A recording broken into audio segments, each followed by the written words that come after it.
My name is Imani Washington, and I'm 73 years old. I spent 41 years as a social worker for Child Protective Services, helping families navigate crises, recognizing manipulation tactics, and identifying when people were lying to get what they wanted. I retired with $580,000 in savings, a paid-off house worth $390,000, and a professional instinct for spotting schemes that most people would miss. I raised my son Darius alone after his father walked out when Darius was 5 years old. I gave that boy everything: good schools, college tuition, support through his struggles, love through his mistakes. I thought we had a solid relationship. Which is why what happened 6 weeks ago at my front door shocked me, but also immediately activated every professional alarm I'd developed over 4 decades of casework. It was a Tuesday morning.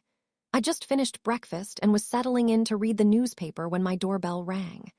I opened the door to find my son Darius standing there with 3 large suitcases, 2 duffel bags, and a confident smile on his face. "Hey, Mom, surprise!" He was already pushing past me with the first suitcase before I could respond. "I'm moving back home for a while, just temporary. Hope that's okay." He wasn't asking. He was announcing. And he was already moving his bags into my hallway like this was a done deal. My son arrived with suitcases and confidence, and I let him in. Not because I agreed with what he was doing. Not because I'd invited him to move in. I let him in because 41 years as a social worker taught me something crucial. When someone shows up with a plan they're already executing, you learn more by letting them reveal it than by stopping them at the door. "Darius, what's going on? Why are you moving back home?" "Oh, just some temporary stuff. My lease ended and I figured instead of getting another apartment right away, I'd stay here for a few months. Save some money. Spend time with my mom. It'll be great." Everything about this felt wrong. Darius was 46 years old. He had a good job as an IT manager. He made decent money.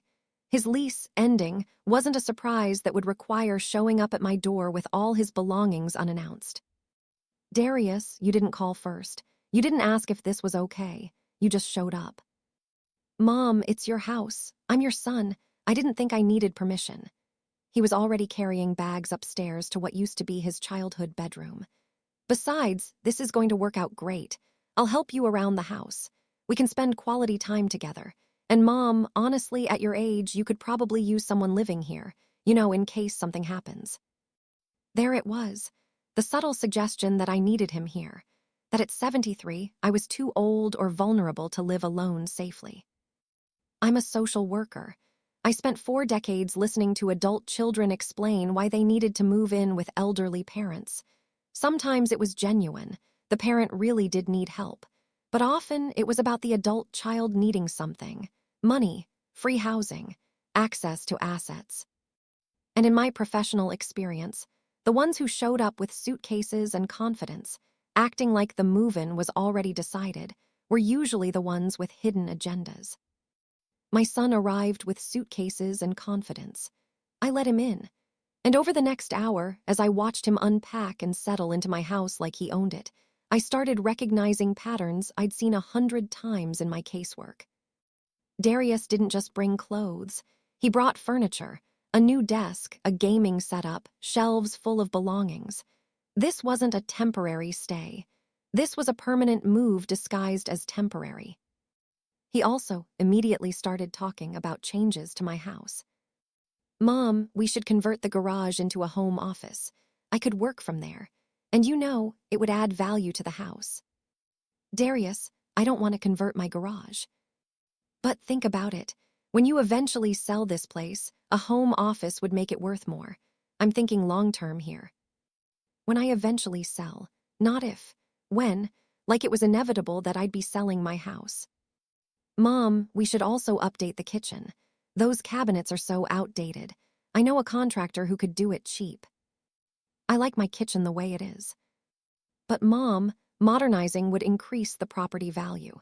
Trust me, I've been researching this. If we invest maybe $30,000 in renovations, we could add $80,000 to the sale price." As if this was a joint investment. as if Darius had any claim to my house or its value. By the end of the first day, Darius had moved in completely rearranged furniture in multiple rooms and started making plans for renovations I hadn't agreed to. And he'd done it all with such confidence, like this was normal, like I should be grateful, like he was doing me a favor by moving in unannounced. But I'm a social worker. I know manipulation when I see it, and everything about this situation screamed manipulation. So I let him settle in, let him unpack, let him talk about his plans for my house. And while he was doing all that with confidence, thinking he'd successfully moved in and I was too polite or too old to object, I was observing, documenting, preparing to find out what Darius was really doing and what he really wanted. Because my son arrived with suitcases and confidence, I let him in. And that decision, to stay calm, observe, and gather information before responding, was about to reveal a scheme so calculated that it would show me my son wasn't the man I thought I'd raised. But before I tell you what I discovered about Darius's real reasons for moving in, before I reveal what he was planning, and how I used my 4 decades of professional experience to stay one step ahead of him, I need you to do something for me right now.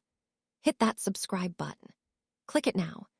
Then smash that like button, because this story is going to show you why letting someone walk in with confidence doesn't mean you're giving them control. Sometimes it means you're gathering evidence. Turn on those notifications, that bell icon, because you need to hear what happened when I let my son think he'd successfully moved into my house while I was actually investigating exactly what he was up to. And drop a comment telling me where you're watching from. What city? What state? What country? I want to know who's here with me today. Because what I discovered when my son arrived with suitcases and confidence about his debts, his plans, and what he thought he could get away with, it's going to shock you. And it taught me that sometimes the best response to confidence is calm observation while you figure out the real story. Now let me take you back to the beginning. Let me tell you about my relationship with Darius, about the warning signs I'd noticed before he showed up at my door, and about how a lifetime of professional training prepared me to recognize what was really happening. To understand what happened, you need to understand my career and how it shaped the way I see people and their motivations. I became a social worker because I wanted to help families. I started working for Child Protective Services when I was 25 years old. My job was to investigate reports of child abuse and neglect, work with families in crisis, and make recommendations about whether children were safe in their homes. It was hard work, emotionally draining. I saw terrible things, children hurt by the people who were supposed to protect them. But I also saw families transform. I saw parents who made mistakes learn to do better. I saw children who were scared become safe. Over 41 years, I developed a skill that became essential to my work. I could tell when people were lying. I could spot manipulation. I could recognize when someone was putting on a show versus when they were being genuine. Parents would tell me they'd stopped using drugs. I'd know from their body language, their vague answers, their defensive tone that they were lying.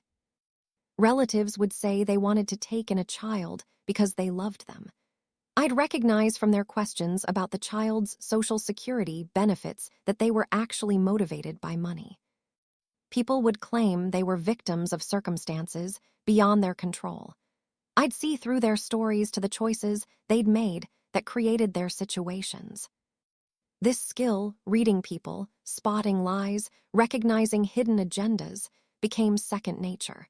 I used it every day at work, but I never imagined I'd need to use it on my own son. I raised Darius alone.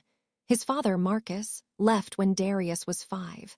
Marcus was unreliable, irresponsible with money, and more interested in his own freedom than in being a parent. When he left, I was hurt but also relieved. I could raise Darius without the chaos Marcus brought into our lives. Being a single mother and working full-time as a social worker was exhausting, but I managed. I made sure Darius had everything he needed: good schools, stable home, consistent rules and expectations. Darius was a smart kid but struggled sometimes. He had trouble focusing, got into conflicts with other kids, pushed boundaries. I worked with him patiently, got him tutoring when he needed it, helped him develop better social skills.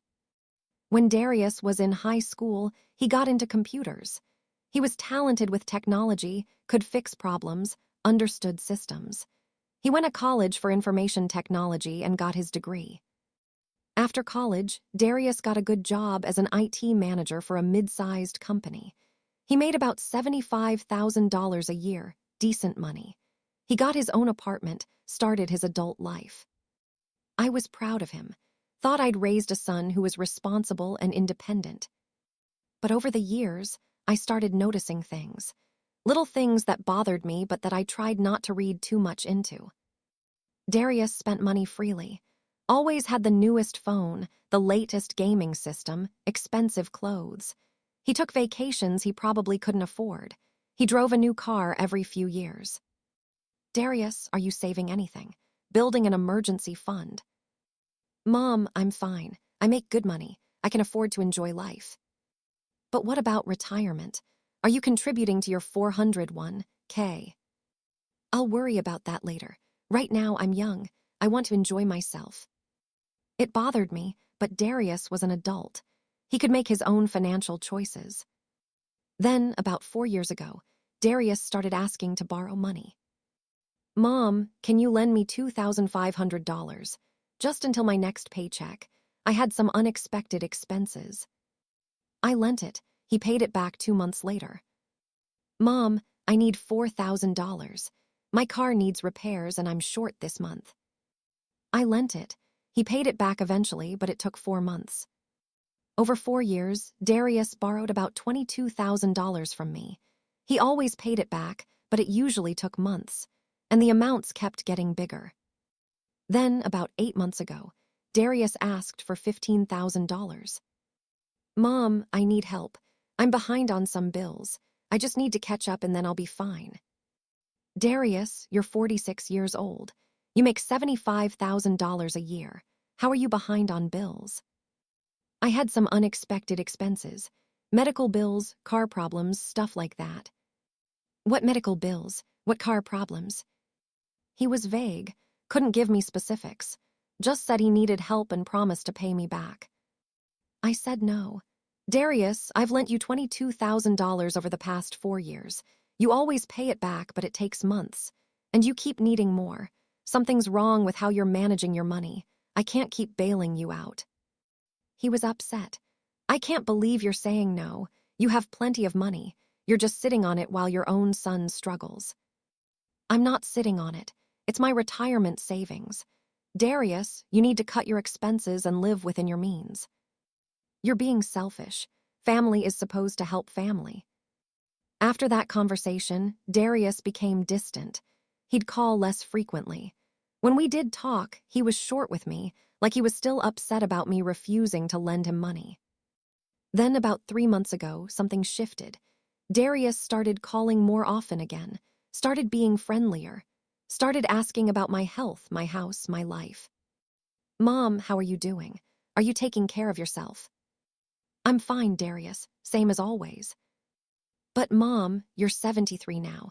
That's getting up there. Do you ever worry about living alone? No, I'm healthy. I manage everything just fine. But what if something happened? What if you fell or had a medical emergency?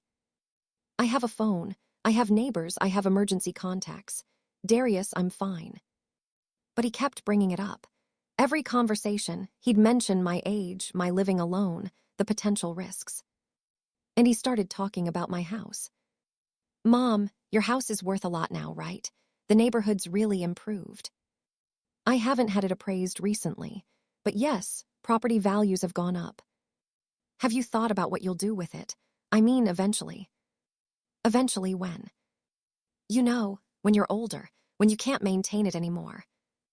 Darius, I maintain it fine now. I have people who help me with repairs and yard work. I'm not planning to sell.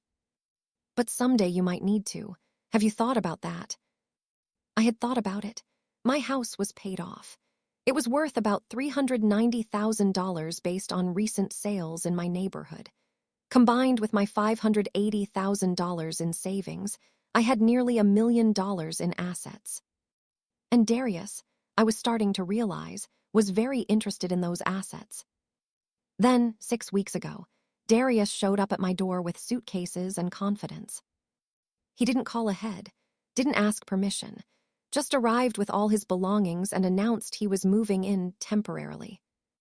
My son arrived with suitcases and confidence, and I let him in. I let him in because I'm a social worker.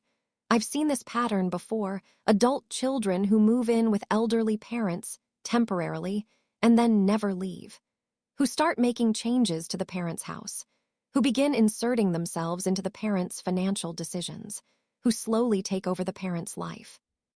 I'd seen it in my casework dozens of times.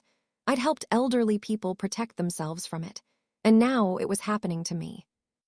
But unlike the elderly people I'd worked with in my career, I had an advantage. I knew the pattern. I recognized the manipulation. I understood what was likely coming. So I let Darius move in. Let him settle in with his belongings and his confidence. Let him start talking about renovations and property values and living arrangements. And while he was doing all that, thinking he'd successfully moved in and I was too polite or too passive to object, I was doing what I'd done for 41 years in social work. I was observing, documenting, and investigating to find out the real story. Because when my son arrived with suitcases and confidence, I knew something was very wrong, and I was going to find out exactly what it was before deciding how to respond. Before I continue this story, kindly subscribe, like, turn on the notification bell, and tell me in the comments where you're watching from. The first week after Darius moved in, I watched and listened carefully. I didn't confront him. I didn't ask him to leave. I just observed, the way I'd observed hundreds of families during my career, looking for the patterns that would reveal the truth. Darius settled into my house like he'd always lived there. He took over the largest bedroom upstairs. He rearranged my living room to accommodate his gaming setup. He filled my refrigerator with his food and left his dishes in the sink for me to clean. But more importantly, he started dropping hints about what he really wanted. "Mom, this house is really too big for one person. Have you ever thought about downsizing?" "No, Darius, I like my house. But think about how much easier life would be in a smaller place. No yard to maintain, no stairs to worry about. And Mom, you could sell this place for almost $400,000. That's a lot of money just sitting in a house." "It's not sitting in a house. It's my home. I've lived here for 32 years. "I know, Mom, but at some point you'll need to think practically. And honestly, having me here now is good. I can help you start preparing the house for sale. Little improvements that'll maximize the value." "I'm not selling my house, Darius." "Not right now, but eventually. And when you do, we should make sure you get the best price possible." There was that word again. Like Darius had some stake in my house or its value. I also noticed that Darius was home a lot. Too much for someone who supposedly had a full-time job as an IT manager. "Darius, don't you need to go to work?" "I'm working from home today, Mom. My job is flexible." "But you've been home every day this week." "Yeah, they're letting me work remotely most of the time now. It's great. I can be here to help you." Except I didn't need help. I managed my house, my schedule, my life just fine before Darius moved in.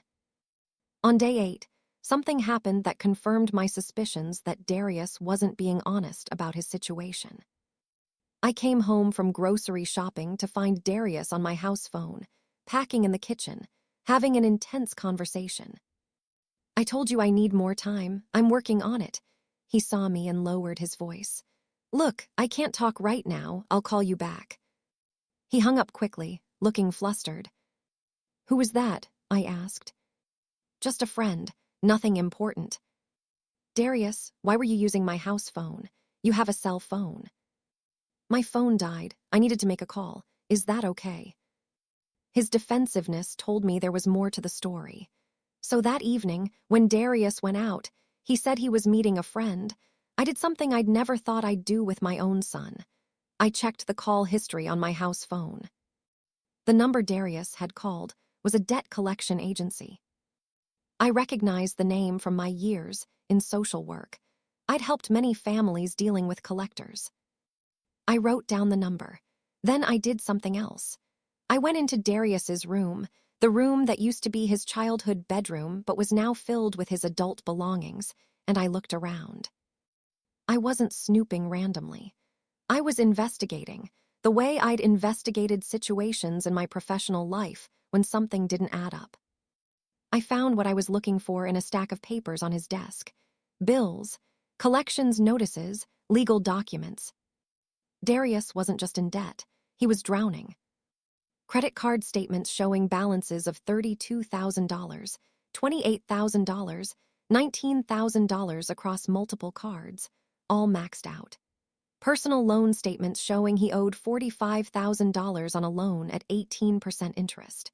A notice from a debt buyer saying they'd purchased his debt and were demanding immediate payment of $23,000. There were also letters from his landlord, from before he moved in with me. The first letter was from 4 months ago, warning that Darius was 2 months behind on rent. The second letter was from 2 months ago, starting eviction proceedings. The third letter was from 1 month ago, giving him 30 days to vacate. Darius hadn't moved in with me because his lease ended. He'd been evicted for not paying rent. I also found something else, a folder labeled Mom's House. Inside were printouts of recent home sales in my neighborhood. Darius had been researching property values. He'd highlighted houses similar to mine that had sold for $380,000 to $410,000. There were also notes in his handwriting. Renovations needed. Kitchen update, $25K, bathroom remodel, $15K, new flooring, $10K. Total investment, $50K. Potential increase in value, $70K, $90K. And at the bottom of the page, Mom's savings, approximately $600K based on previous conversations.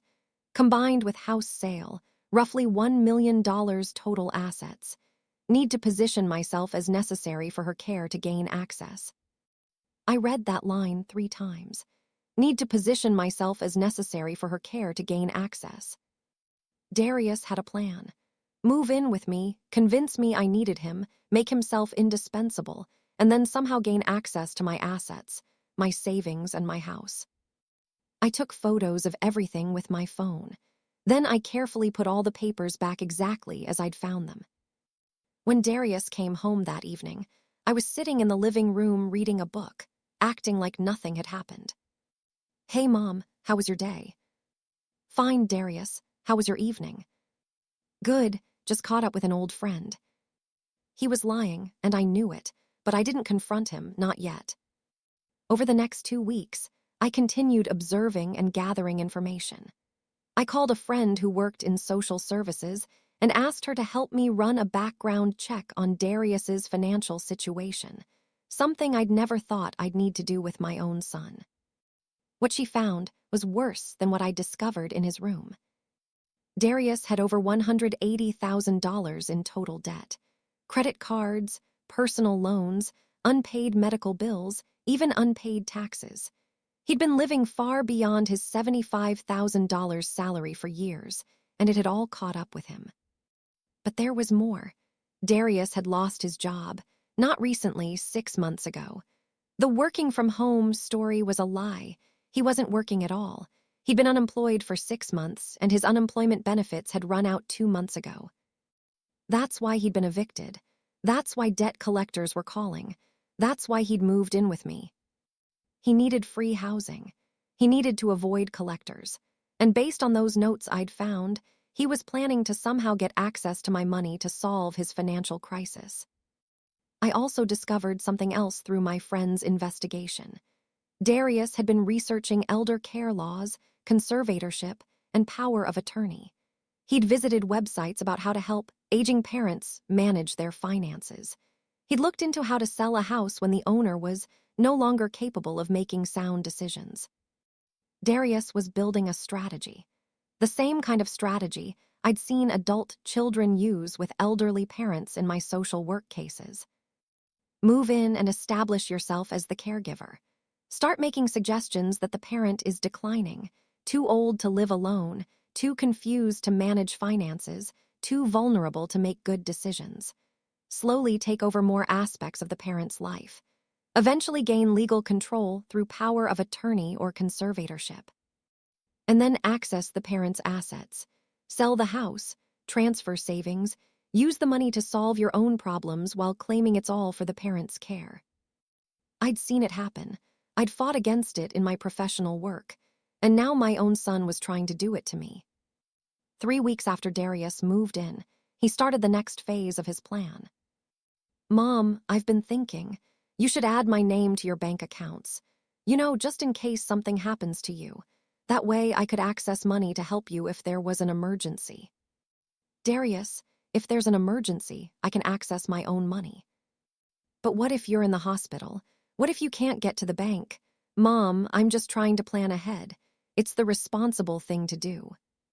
I have legal documents in place for emergencies. Power of attorney assigned to my attorney. Healthcare directives. Everything's handled." "Your attorney. Mom, that should be family. It should be me. I'm your son." "My attorney is professional and objective. That's what I want." Darius looked frustrated, but didn't push further that day. 2 days later, he tried a different approach. "Mom, we should really talk about your will. Do you have everything updated? Because at your age, you need to make sure your affairs are in order." "My will is current, Darius. Everything's in order." "But when was the last time you reviewed it? Things change. You should probably update it." "Why?" "Because I'm living here now. Because I'm taking care of you. That should be reflected in your estate planning." "You're not taking care of me. You're staying here temporarily because you needed a place to live." "Mom, I am taking care of you. I help around the house. I'm here if you need anything. That's taking care of you." Except Darius didn't actually help around the house. He left messes for me to clean. He ate my food without replacing it. He used my utilities without contributing to bills. He wasn't taking care of me. He was living off me. But I didn't argue. I just said, "My estate planning is my business, Darius. I'll handle it." He looked angry, but again didn't push. 1 week later, Darius tried yet another approach. "Mom, I've been talking to some people about your situation. Living alone at your age, managing this big house. And honestly, people are concerned." "What people?" "Friends, people who care about you. They think you should consider assisted living or at least having more support." "I don't need assisted living. I'm perfectly capable." "Mom, I know you think that, but sometimes people don't realize when they're declining. That's why family needs to step in." There it was, the suggestion that I was declining, that I didn't realize it, that Darius needed to step in. "Darius, I'm not declining. I'm healthy. I manage everything in my life without difficulty." "Are you sure? Because I've noticed some things. You repeat yourself sometimes. You forget things. Little things, but they're concerning." "Give me an example." "Last week, you asked me what time I'd be home for dinner. Then an hour later, you asked me again. You'd forgotten we'd already talked about it." "That's because you gave me 2 different answers. First you said 6:00, then you said you weren't sure. I was clarifying, not forgetting." "See, that's what I'm talking about. You don't remember the conversations correctly. Mom, that's a sign of memory problems." "I'm a social worker. I know what gaslighting looks like. Darius was trying to make me doubt my own memory, my own competence. It's a classic manipulation tactic." "Darius, my memory is fine. I'm not confused, and I'm not declining."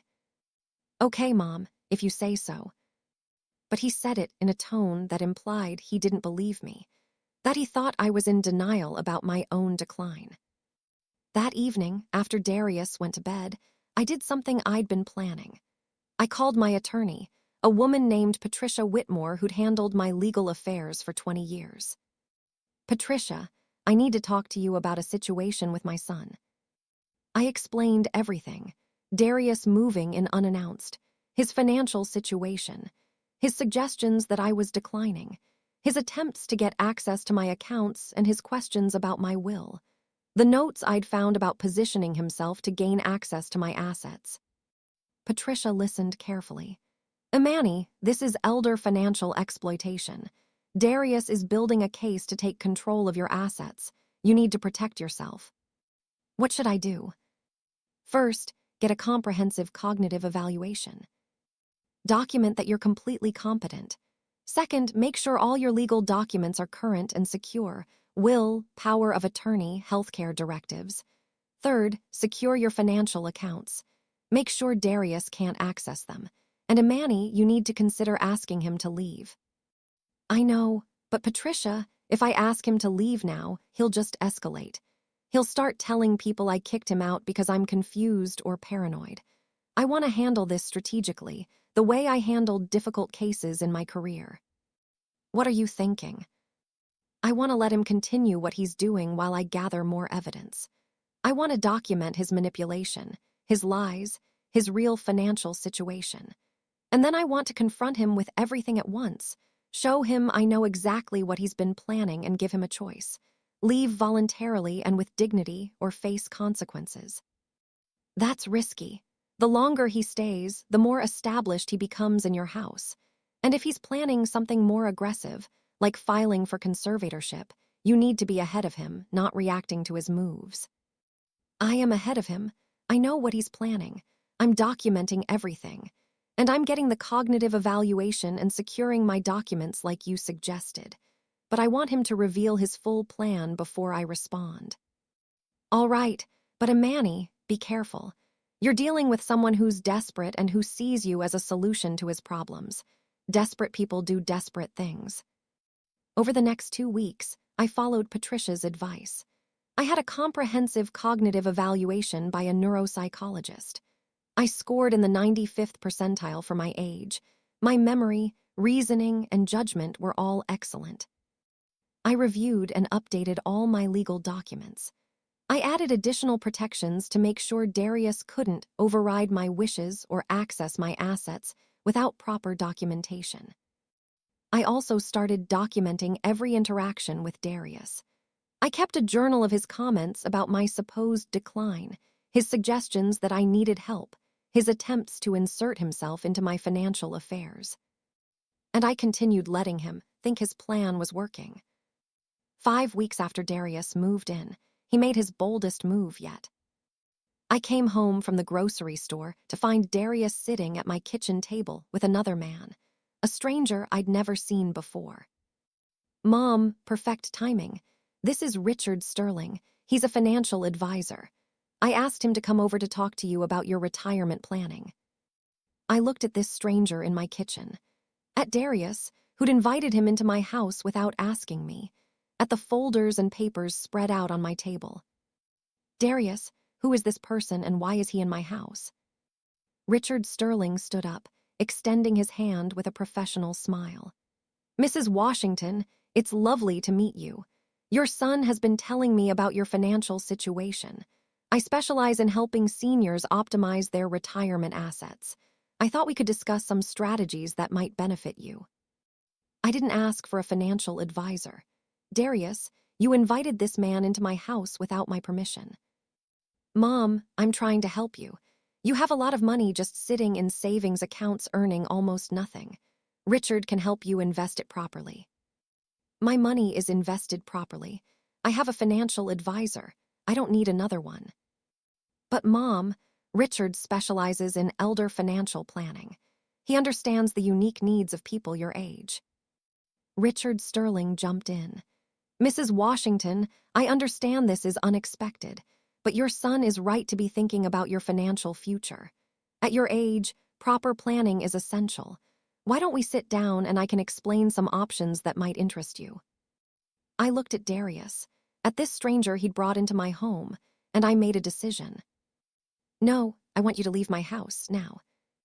Richard Sterling looked uncomfortable. Of course, I understand.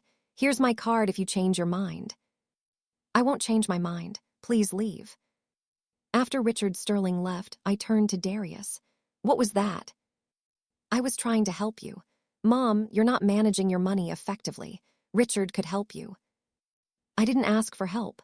Darius, you brought a stranger into my house to discuss my finances without asking me. That's completely inappropriate. He's not a stranger. He's a professional financial advisor that I didn't ask to meet. Darius, my finances are my business, not yours. But Mom, at your age. Stop talking about my age like it means I'm incompetent. I'm 73, not 93. I'm healthy. I'm sharp. I manage my own affairs. I don't need you to bring financial advisors into my house. Darius looked angry, really angry. Fine, you don't want my help. You don't want advice. You just want to sit here in this big house with all your money, not letting anyone help you. That's fine. But don't come crying to me when something goes wrong and you have no one to help you. He stormed upstairs, and I stood in my kitchen, shaking slightly, knowing that things had just escalated. My son arrived with suitcases and confidence. I let him in, and for 5 weeks I'd watched him execute his plan, moving in, suggesting I was declining, trying to access my finances, bringing strangers into my house. But now I knew enough. I had documentation of his debt, his lies, his manipulation. I had evidence of his real plan, and I was ready to end this. Before I continue this story, kindly subscribe, turn on the notification bell, and tell me in the comments where you're watching from. The morning after Darius brought the financial advisor into my house without permission, I woke up early and did something I'd been planning for days. I called my daughter-in-law, Nicole, Darius's ex-wife. Darius and Nicole had divorced 3 years ago. They'd been married for 12 years, and from what I understood, the marriage ended because of Darius's spending and financial irresponsibility. Nicole had tried to get him to budget, to save, to live within their means. Darius had refused, and eventually Nicole left. I hadn't stayed in close contact with Nicole after the divorce. She'd moved to another state for work. But we'd always gotten along well, and I had her number. Nicole, it's Imani. I hope I'm not calling too early. Imani, it's so good to hear from you. Is everything okay? I need to ask you some questions about Darius, about his financial situation when you were married. Nicole was quiet for a moment. What's going on? I explained everything. Darius moving in unannounced, his debt, his attempts to access my finances, his suggestions that I was declining, the financial advisor he'd brought to my house. Nicole sighed deeply.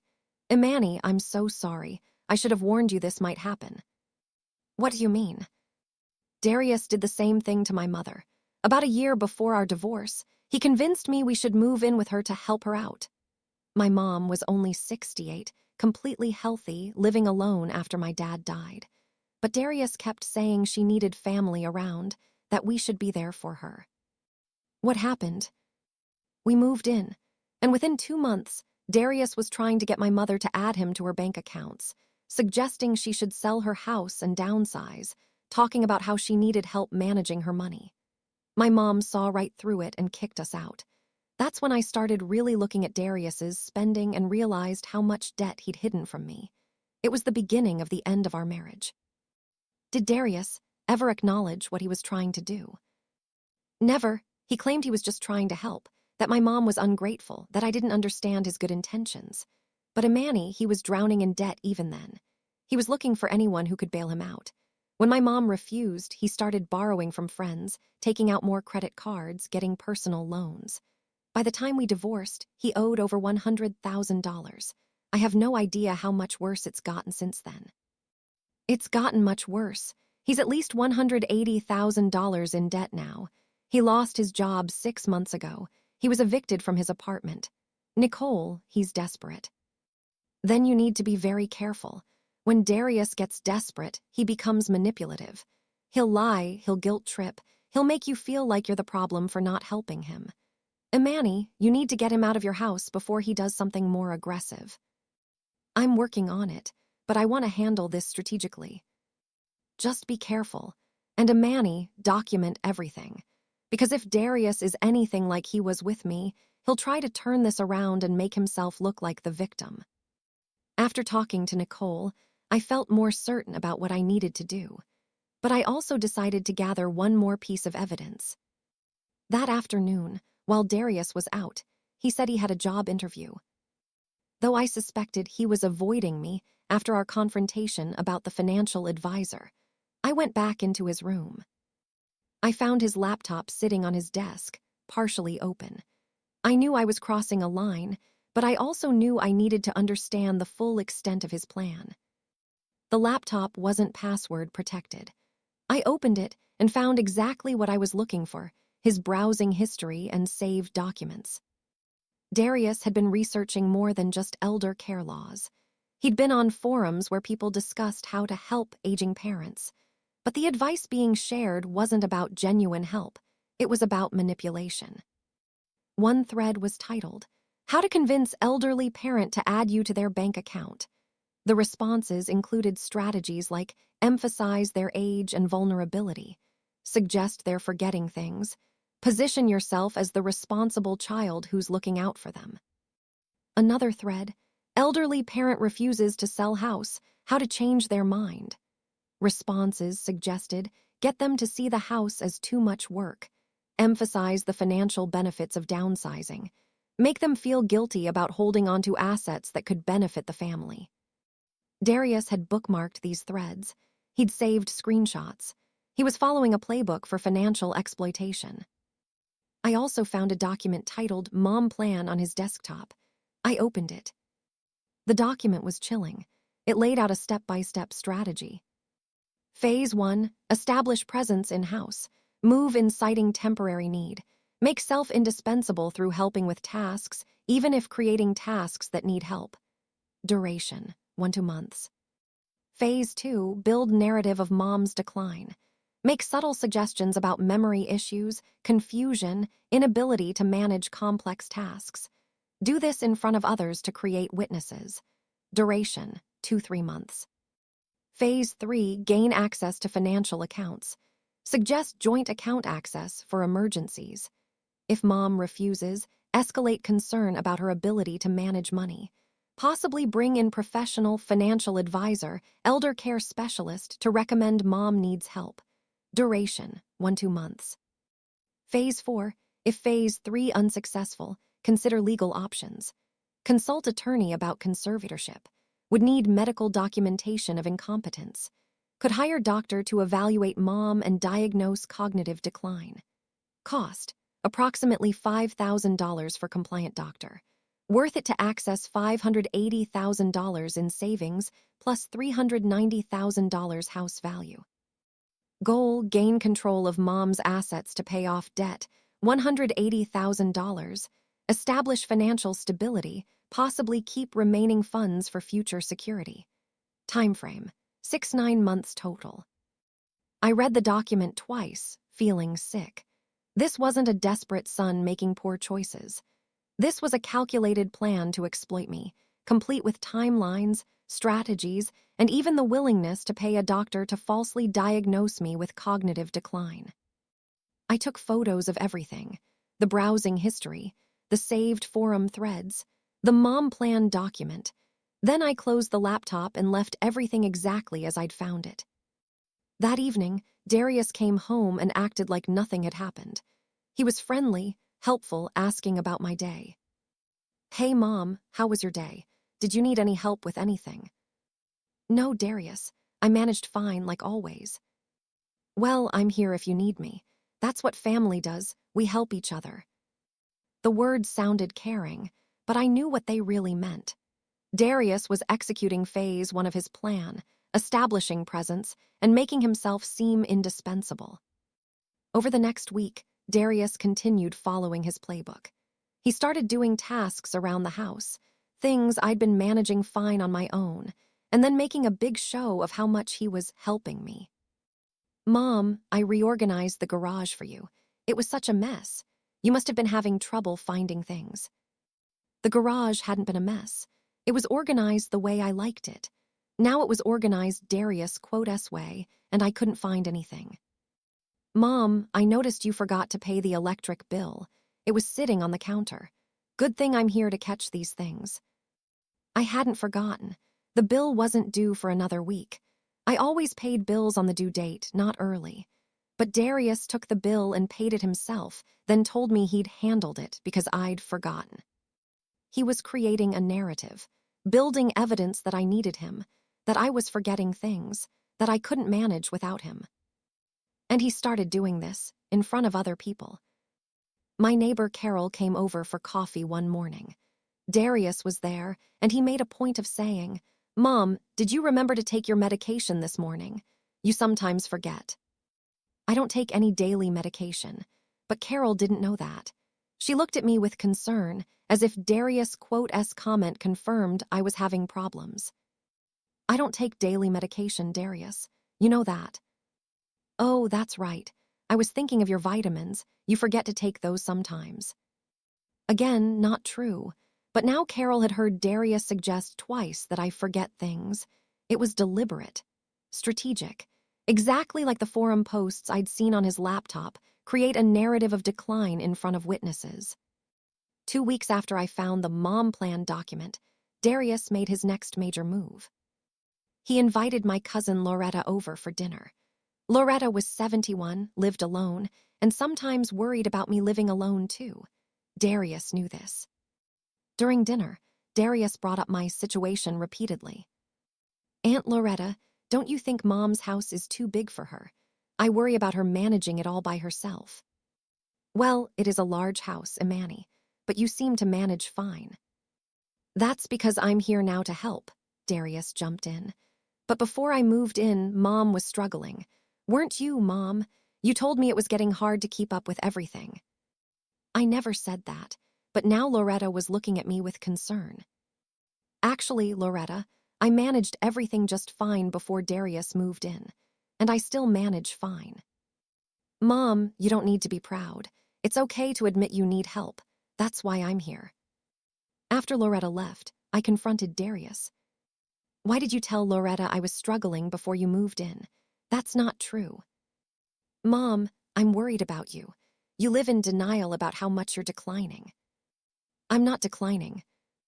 "You are, you just don't see it. Mom, I'm your son. I see you every day. I notice things you don't notice about yourself." This was phase 2 of his plan, building the narrative of decline. And he was doing it well, creating moments in front of witnesses, making suggestions that planted doubt, positioning himself as the concerned son trying to help a mother who couldn't see her own limitations. But I had something Darius didn't know about. I had documentation of his real plan. I had evidence of his debt. I had his own written strategy for exploiting me, and I was ready to use it. 3 days later, Darius pushed too far. I came home from a doctor's appointment, just a routine checkup, to find Darius had brought someone else into my house. A woman was sitting in my living room, waiting for me. "Mom, this is Karen Matthews. She's a geriatric care manager. I asked her to come talk to you about some support services that might be helpful." "I didn't ask for a geriatric care manager." "I know, but Mom, I think it would be good for you to hear about what's available. Karen specializes in helping seniors live independently safely." Karen Matthews stood, extending her hand. "Mrs. Washington, I understand this is unexpected, but your son contacted me because he's concerned about your safety and well-being. I'd like to do a home assessment. Just look around, ask some questions about your daily routine, and see if there are any areas where additional support might be beneficial." "I don't need an assessment. I'm managing everything fine." "Mrs. Washington, often families notice things before we notice them ourselves. Your son mentioned you've had some memory issues, some difficulty keeping up with household tasks." "My son is mistaken. I don't have memory issues and I have no difficulty with household tasks." Darius jumped in. "Mom, you do. You just don't want to admit it. That's why I called Karen. Someone professional needs to evaluate you." "No, I don't want this woman in my house. I want her to leave." "Mrs. Washington," Karen said gently, "I understand you might feel defensive. That's very common when families suggest support services. But I'm not defensive. I'm stating a fact. I don't need your services. Please leave my house." Karen looked at Darius, uncomfortable. "Perhaps we should reschedule when Mrs. Washington has had time to think about." "No rescheduling. I don't want your services. Goodbye." After Karen left, I turned to Darius, and for the first time since he moved in, I let my anger show. You brought another stranger into my house without my permission. You told her I have memory issues and can't manage household tasks. You arranged for her to evaluate me like I'm incompetent. Darius, this ends now. What ends? Your scheme, your plan, Darius, I know everything. His face changed. What are you talking about? I know about your debt. All $180,000 of it. I know you lost your job 6 months ago. I know you were evicted from your apartment. I know you moved in here not because you wanted to spend time with me, but because you needed free housing and you saw my assets as a solution to your financial problems. Darius looked shocked. Mom, I don't know what you think you know. I found your notes, the ones about my house value and my savings. I found your mom plan document on your laptop. I know you've been following a strategy to gain control of my assets. Phase 1, establish presence. Phase 2, build narrative of decline. Phase 3, gain access to financial accounts. Phase 4, pursue conservatorship if necessary. Darius's face went pale. You went through my things. You invaded my privacy. You moved into my house uninvited and started executing a plan to steal my assets. Don't talk to me about privacy. Darius, I know everything. The forums you've been reading about how to manipulate elderly parents. The research on conservatorship. Even the part about hearing a compliant doctor for $5,000 to diagnose me with cognitive decline I don't have. Mom, you're misunderstanding. I'm not misunderstanding anything. I'm a social worker, Darius. I spent 41 years recognizing exactly this kind of exploitation. I've seen adult children do to their parents what you're trying to do to me. The difference is, those parents usually didn't have professional training to spot the manipulation. I do. I'm not trying to exploit you. I'm trying to help you. No, you're trying to access my money to pay your debts. And you're willing to lie, manipulate, and even have me falsely diagnosed with dementia to do it. Darius, that's not help. That's abuse.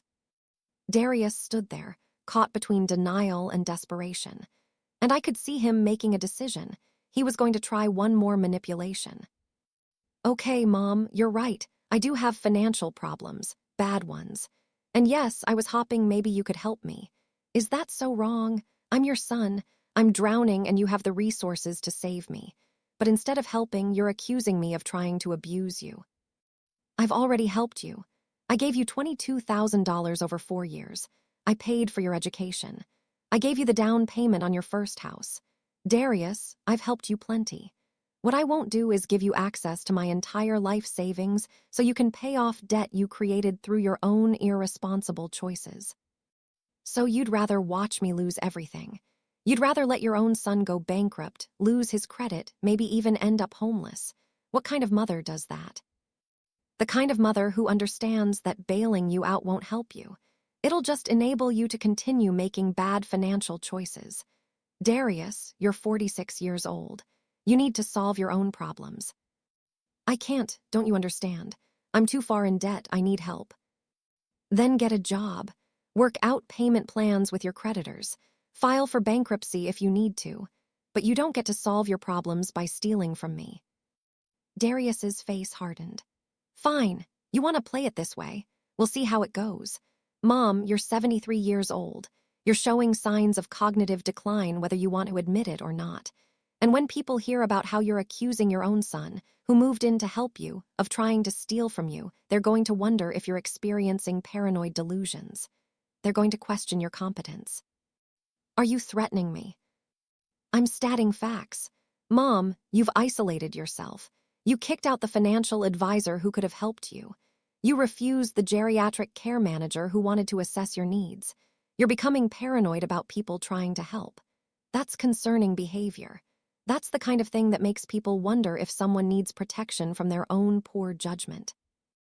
And there it was, the threat. Darius was suggesting he'd pursue phase 4 of his plan, conservatorship, and use my refusal of his help as evidence that I was impaired. My son arrived with suitcases and confidence. I let him in. And now, 7 weeks later, we'd reached the breaking point.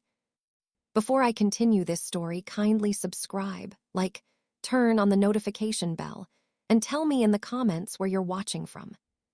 The morning after Darius threatened to use my paranoid delusions against me, I made a phone call I'd been preparing for since I found his mom plan document. I called my attorney Patricia, my cousin Loretta, my former supervisor from social services, and 3 of my closest friends. I invited them all to my house for a meeting that afternoon. I told them it was urgent and that I needed their support. When they all arrived, Darius was out. He'd said he had another job interview, though I suspected he was meeting with an attorney to discuss conservatorship options. I gathered everyone in my living room. Patricia was there with her briefcase. Loretta looked worried. My former supervisor, Helen Crawford, looked curious. My friends Denise, Margaret, and Ruth all seemed concerned. Thank you all for coming on short notice. I need to tell you about a situation that's been developing over the past 7 weeks, and I need your help with what happens next. I started from the beginning, Darius showing up unannounced with suitcases, his undisclosed debt and job loss. The mom plan document I'd found detailing his strategy to gain control of my assets, the forums about manipulating elderly parents, his attempts to bring strangers into my house to evaluate me, his suggestions to others that I was declining, and finally, his threat to claim I was experiencing paranoid delusions. I showed them everything I'd documented, photos of his debt papers, screenshots of the mom plan, examples of the forum posts he'd saved, the journal I'd kept of his manipulation tactics. When I finished, there was stunned silence. Loretta spoke first. Imani, I had no idea. When Darius talked about you struggling at dinner, I thought he was genuinely concerned. I didn't realize he was building a false narrative. That's exactly what he wanted you to think. He's been very strategic about creating witnesses to my supposed decline. Helen Crawford, my former supervisor, looked grim. Imani, this is textbook elder financial exploitation. You're doing exactly what we tell any victim to do: document everything, secure your assets, seek legal protection. But there's one more thing you need to do. What's that? You need to confront this publicly, not just with Darius, but with everyone who might believe his version of events. You need to expose his plan before he can fully execute it. Patricia agreed. Helen's right. Darius is building a narrative that you're declining. If he files for conservatorship, he'll call witnesses, people like Loretta who heard him talk about your struggles, the financial advisor he brought over, the care manager. He'll paint a picture of a concerned son trying to help a mother in denial about her limitations. You need to destroy that narrative before it's used against you. How do I do that? You tell your story first. You show people the evidence of Darius's real plan. You demonstrate your competence clearly and publicly, and you make it impossible for him to claim you're paranoid or delusional. Over the next 3 days, I executed a plan with Patricia's help. First, I had a comprehensive cognitive evaluation by a neuropsychologist that Patricia recommended, Dr. Raymond Cole. He spent 6 hours testing me on every aspect of cognitive function. The results were clear. I was functioning in the 95th percentile for my age. My memory, reasoning, judgment, and decision-making were all excellent. Dr. Cole wrote a detailed report concluding, Mrs. Washington demonstrates superior cognitive function for her age. There is no evidence of dementia, memory impairment, or any condition that would affect her ability to manage her own affairs. She is fully competent. Second, I gathered statements from people who knew me well. My doctor confirmed I was in excellent health. My financial advisor confirmed I managed my investments skillfully. Friends and colleagues testified to my sharp mind and independent living. Third, Patricia helped me prepare a family meeting. I invited Darius, Loretta, and several other family members who knew both me and Darius. I told Darius it was a family discussion about living arrangements and support. The meeting was held in Patricia's conference room, neutral territory, with my attorney present as a witness. When everyone arrived, Darius looked confident. He thought this was his opportunity to build support for his narrative. He thought family members would hear his concerns and agree I needed help. But I started the meeting by taking control. Thank you all for coming. I called this meeting because there's been some confusion about my situation, and I want to set the record straight with everyone present. I laid out everything. Darius's uninvited move into my house, his undisclosed financial situation, $180,000 in debt, job loss, eviction, his written plan to gain control of my assets, his manipulation tactics, his threats to claim I was experiencing paranoid delusions. I showed them the documentation. The mom plan document, the forum posts, the debt papers, the cognitive evaluation showing I was completely competent. Darius's face went from confident to shocked to angry as I spoke. When I finished, I looked directly at him. Darius, you arrived at my house with suitcases and confidence. You walked in like you had every right to move in, to access my finances, to control my life. I let you in. Not because I was too passive to stop you, but because I wanted to see exactly what you were planning. I wanted documentation of every manipulation, every lie, every step of your scheme. And now I have it. Mom, you're twisting everything. I'm statting facts. You wrote a plan to exploit me. It's on your laptop. You researched how to manipulate elderly parents on forums. The browsing history proves it. You lied to family members about me declining. Multiple people heard you. Darius, the evidence is overwhelming. Loretta spoke up, looking upset. Darius, is this true? That dinner when you talked about Imani struggling, was that all lies? Darius tried to deflect. Aunt Loretta, Mom is misunderstanding my intentions. Yes, I have financial problems. Yes, I hoped she might help me, but I wasn't trying to exploit her. I was trying to arrange support that would benefit both of us. Both of us? I interrupted.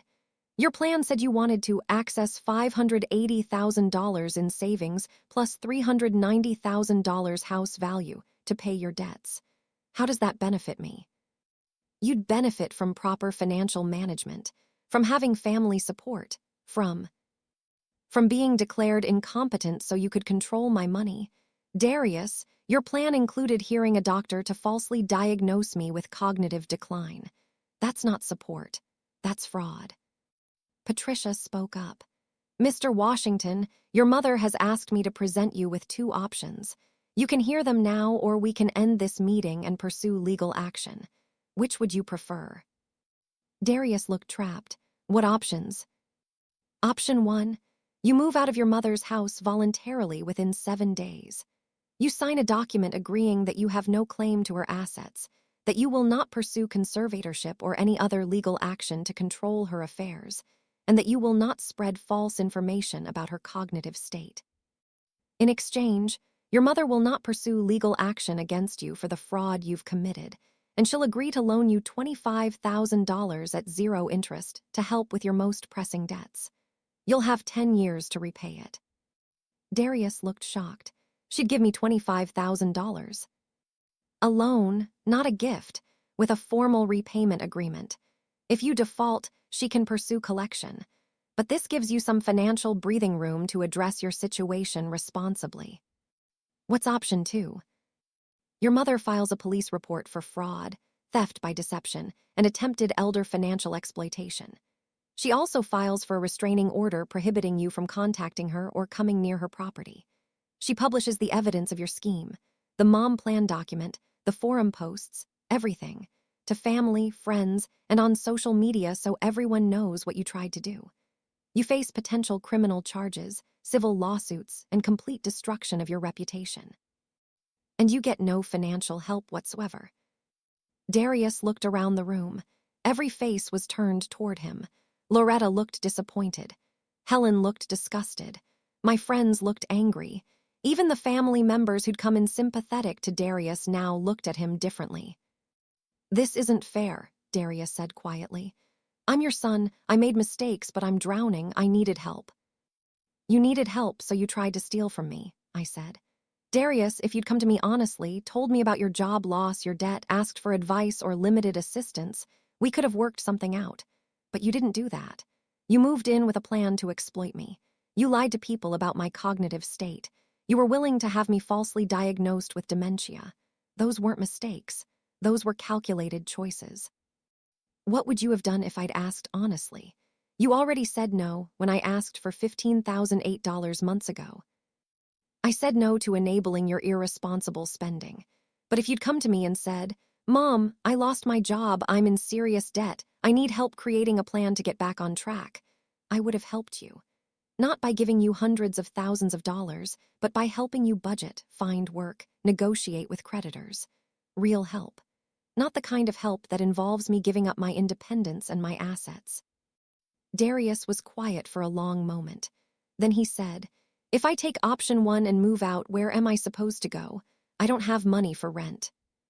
The $25,000 loan is enough for first and last month's rent on a modest apartment plus some basic expenses. You'll need to find work, any work to cover ongoing costs.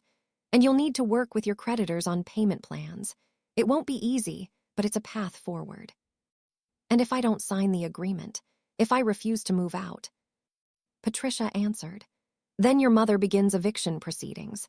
In this state, that takes about 60 days. During that time, she files the police report and the restraining order.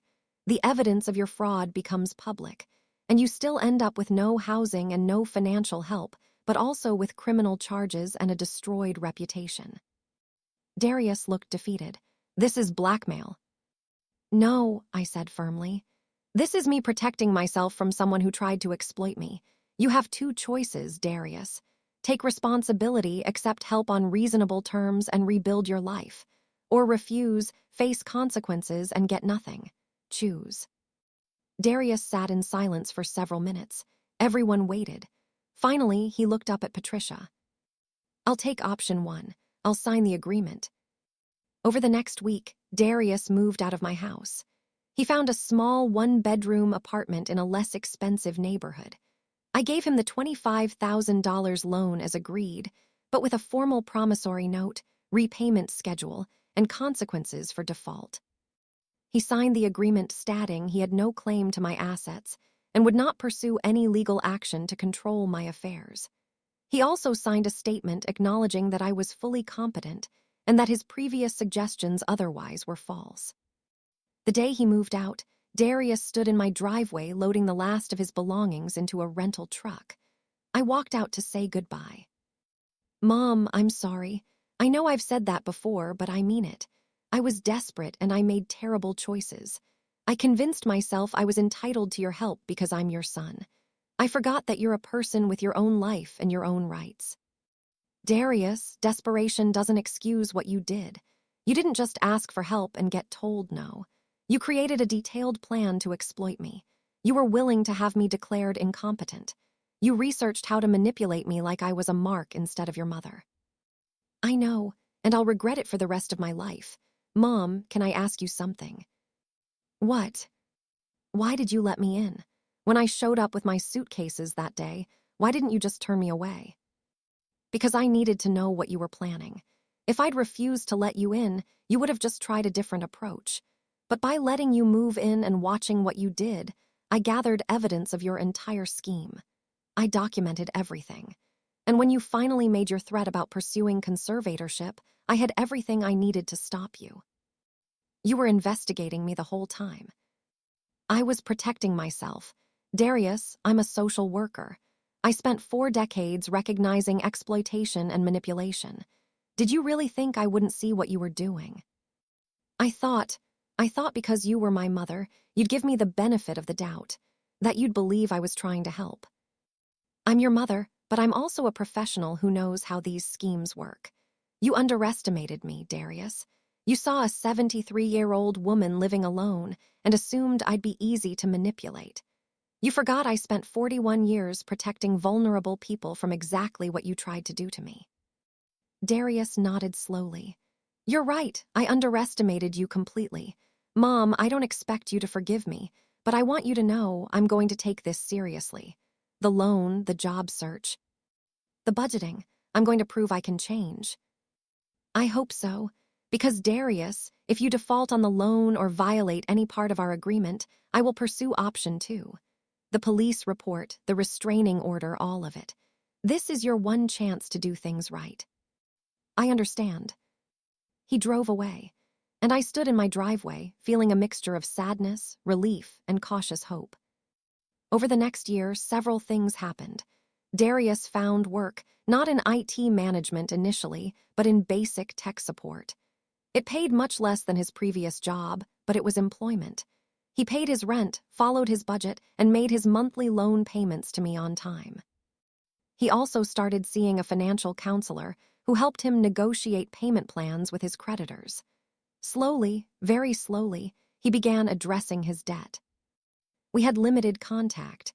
A phone call once a month. Brief, polite conversations about his job, his apartment, his progress, nothing deep. The trust was broken, and I didn't know if it could be rebuilt. But I also did something unexpected. I used my experience to help others. I started speaking at senior centers and community organizations about elder financial exploitation. I shared my story, how my own son had moved in with a plan to exploit me, and how I'd used my professional training to recognize and document his scheme. The most important thing, I'd tell audiences, is to trust your instincts. If something feels wrong, if an adult child moves in uninvited, starts suggesting you're declining when you're not, tries to access your finances, brings strangers to evaluate, you investigate. Document everything. Get professional evaluations of your competence. Secure your legal documents. And don't be afraid to protect yourself, even from family.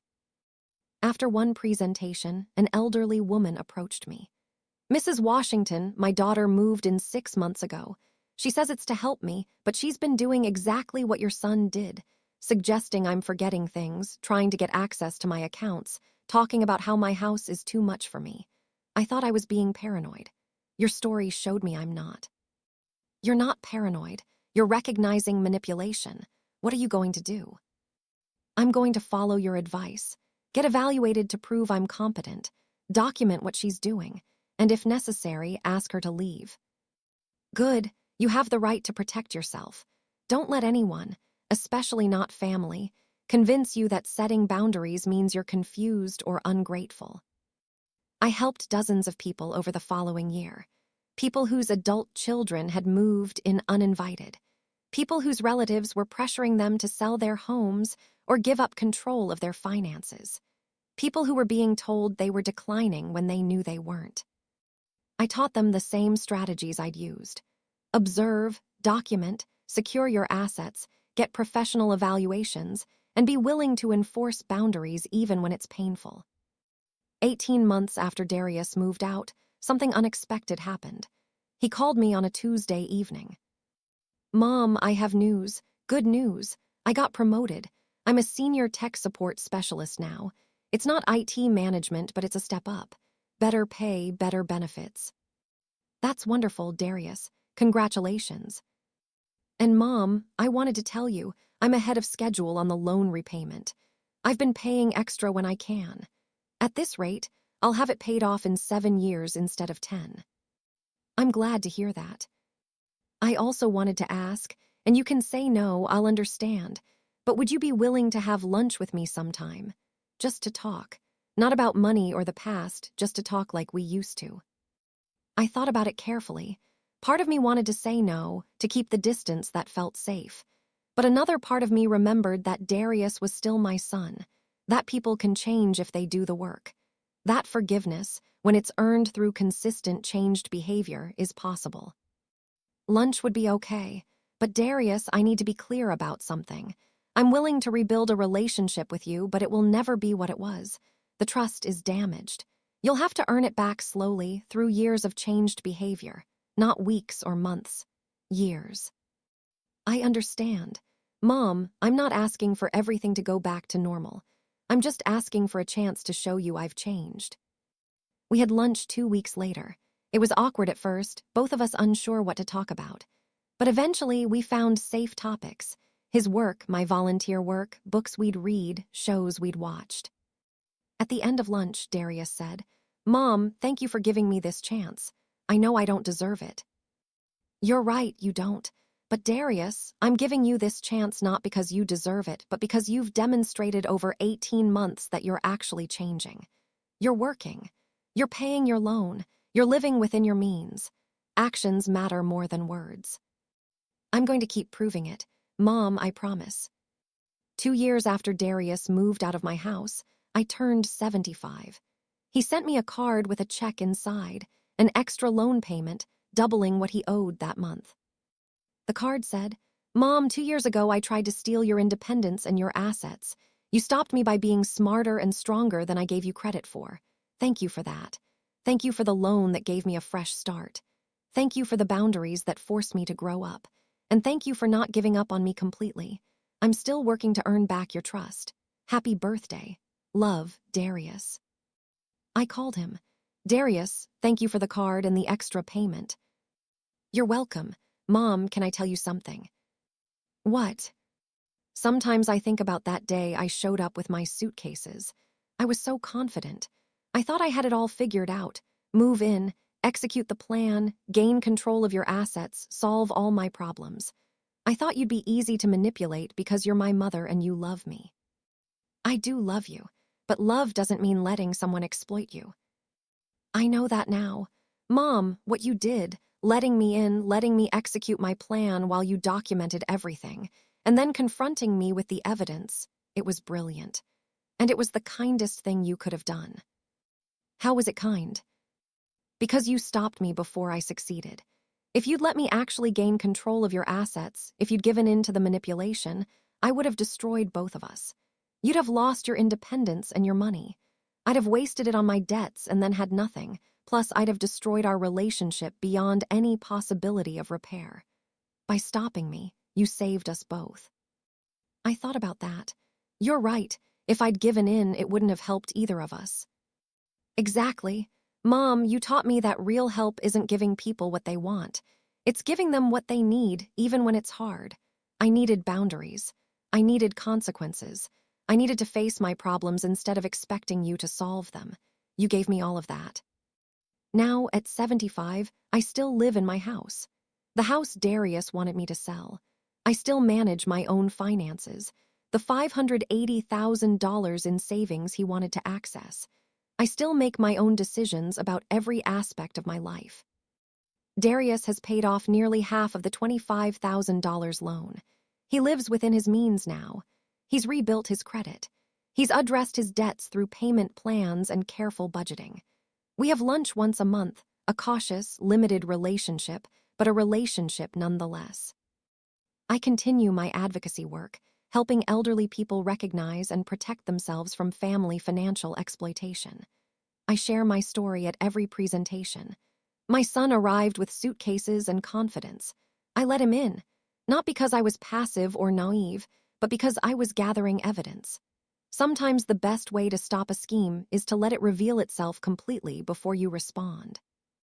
People always ask me the same question. How did you stay so calm? How did you let your own son move in and start executing a plan to exploit you without immediately confronting him? My answer is always the same. I'm a social worker. I spent 41 years staying calm in crisis situations, observing behavior, documenting evidence, and waiting for the right moment to intervene. When Darius showed up with his suitcases and his confidence, I recognized immediately that something was wrong. But I also knew that the best way to protect myself was to let him reveal his full plan before I responded. If I'd confronted him at the door, he would have adapted and tried a different approach. By letting him in and watching what he did, I gathered undeniable evidence of his scheme.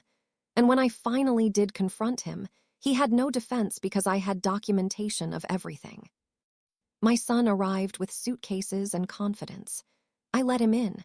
And that decision, to observe rather than react, to gather evidence rather than confront immediately, to stay calm while documenting every manipulation, saved me from losing my independence, my assets, and possibly my son forever. Darius thought confidence would overcome my boundaries. He thought a detailed plan would overcome my awareness. He thought my love for him would overcome my professional judgment. He was wrong about all of it. And in being wrong, in having his scheme stopped completely, he eventually learned something valuable. That the people who love you most sometimes protect you by saying no. That real help means facing your problems, not having someone else solve them. That change is possible, but only through genuine accountability and consistent effort. My son arrived with suitcases and confidence. I let him in. And I won, Not through confrontation or legal battles, but through calm observation, strategic documentation, and carefully controlled consequences that gave Darius a path to redemption without letting him succeed in exploiting me. I still volunteer. I still advocate. I still help others recognize manipulation and protect themselves. And I tell my story to anyone who needs to hear it. You can love someone and still set boundaries. You can be kind and still protect yourself. You can give someone a second chance without letting them take advantage of you. My son arrived with suitcases and confidence. I let him in. And that moment, that choice to let him reveal his plan while I documented everything, made all the difference. If this story touched you, please subscribe, like, and turn on the notification bell for more emotional stories like this. Tell me in the comments where you're watching from. Somewhere out there, I might be reading.